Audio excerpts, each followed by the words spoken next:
Cinema की screen पर जब कोई कहानी लंबे समय तक इसलिए अटक जाती है क्योंकि वह इतिहास के एक बेहद संवेदनशील अध्याय को छूती है, तो वह सिर्फ एक फिल्म नहीं रह जाती बल्कि एक बड़ी सार्वजनिक बहस का विषय बन जाती है। हाल ही में मशहूर गायक और अभिनेता दलजीत दोसांझ की फिल्म सतलज, जो जिसे पहले पंजाब 95 के नाम से जाना जा रहा था, एक बार फिर चर्चा में है। यह फिल्म मानवाधिकार कार्यकर्ता जसवंत सिंह खालड़ा के जीवन से प्रेरित बताई जाती है। आज के इस विशेष रिपोर्ट में हम बिना किसी सनसनी के उपलब्ध ऐतिहासिक रिकॉर्ड, न्यायालयी दस्तावेजों और सार्वजनिक रूप से दर्ज तथ्यों के आधार पर समझेंगे कि आखिर जसवंत सिंह खालड़ा कौन थे और उनका मामला आज भी इतना महत्वपूर्ण क्यों माना जाता है। साल 1952 में जन्मे जसवंत सिंह खालड़ा पेशे से बैंकिंग क्षेत्र से जुड़े थे और कानून की पढ़ाई भी कर चुके थे। वे किसी बड़े राजनीतिक नेता के रूप में नहीं बल्कि एक सामाजिक रूप से सक्रिय नागरिक के रूप में जाने जाते थे। 1980 के दशक के अंत और 1990 के दशक की शुरुआत में पंजाब उग्रवाद और आतंकवाद विरोधी अभियानों के दौर से गुजर रहा था। इसी दौरान उनके दो परिचितों के कथित रूप से लापता होने के बाद उन्होंने उनकी तलाश शुरू। यही खोज धीरे धीरे उन्हें ऐसे दस्तावेजों और रिकॉर्ड तक ले गई जिन्होंने उनके जीवन की दिशा बदल दी। जसवंत सिंह खालड़ा ने अमृतसर और आसपास के क्षेत्रों में शमशान घाटों तथा नगर निगम के रिकॉर्ड का अध्ययन किया। उनका दावा था कि बड़ी संख्या में ऐसे लोगों के शवों का अज्ञात या लावारिस बताकर अंतिम संस्कार किया गया, जिन्हें पहले सुरक्षा एजेंसियों द्वारा हिरासत में लिए जाने की आशंका थी। उन्होंने विभिन्न दस्तावेजों और रिकॉर्ड के आधार पर यह भी दावा किया कि पंजाब में ऐसे मामलों की संख्या हजारों में हो सकती है। अलग अलग मानवाधिकार रिपोर्ट और उनके द्वारा प्रस्तुत दस्तावेजों में यह संख्या लगभग 25,000 तक बताई गई। हालांकि यह आंकड़ा लंबे समय तक कानूनी और सार्वजनिक बहस का विषय बना रहा। अमृतसर क्षेत्र के 3 शमशान घाटों के रिकॉर्ड के आधार पर उन्होंने बड़ी संख्या में कथित अज्ञात अंतिम संस्कारों से जुड़े दस्तावेज एकत्र किए, जिन्हें बाद में विभिन्न मंचों पर प्रस्तुत किया गया। उनके इन खुलासों ने भारत के साथ साथ अंतर्राष्ट्रीय स्तर पर भी मानवाधिकार संगठनों और पर्यवेक्षकों का ध्यान आकर्षित किया।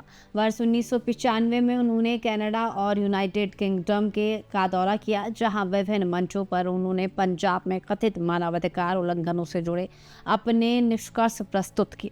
उस समय उनकी सुरक्षा को लेकर गंभीर चिंताएं भी जताई गई। विभिन्न स्रोतों के अनुसार उन्हें विदेश में रहने और सुरक्षा संबंधी विकल्प सुझाए गए, लेकिन उन्होंने पंजाब लौटकर अपना अभियान जारी रखने का फैसला किया।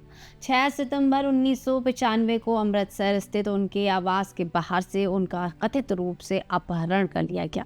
प्रत्यक्षदर्शियों के अनुसार कुछ लोग, जिन्हें बाद में पुलिसकर्मी बताया गया, उन्हें अपने साथ ले गए। इसके बाद वे कभी वापस नहीं लौटे। शुरुआत में स्थानीय पुलिस ने उनकी गिरफ्तारी या हिरासत से इनकार किया। इसके बाद उनकी पत्नी परमजीत कौर खालड़ा ने सुप्रीम कोर्ट में हेबियस कॉर्पस याचिका दायर की और मामले की स्वतंत्र जांच की मांग की। सुप्रीम कोर्ट के निर्देश पर मामले की जांच केंद्रीय अन्वेषण ब्यूरो यानी कि सीबीआई को सौंपी गई। सीबीआई ने अपनी जांच रिपोर्ट में आरोप लगाया कि जसवंत सिंह खालड़ा का अपहरण पंजाब पुलिस के कुछ अधिकारियों द्वारा किया गया था। जांच एजेंसी के अनुसार उन्हें अवैध हिरासत में रखा गया, प्रताड़ित किया गया और बाद में उनकी हत्या कर दी गई। अभियोजन पक्ष के अनुसार उनके शव को हरीके के क्षेत्र की नदी में बहा दिया गया।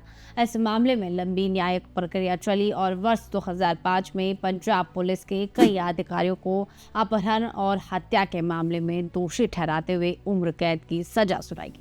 बाद के वर्षों में उच्च न्यायालय और सर्वोच्च न्यायालय के स्तर पर भी इस मामले में महत्वपूर्ण न्यायिक आदेश दिए गए।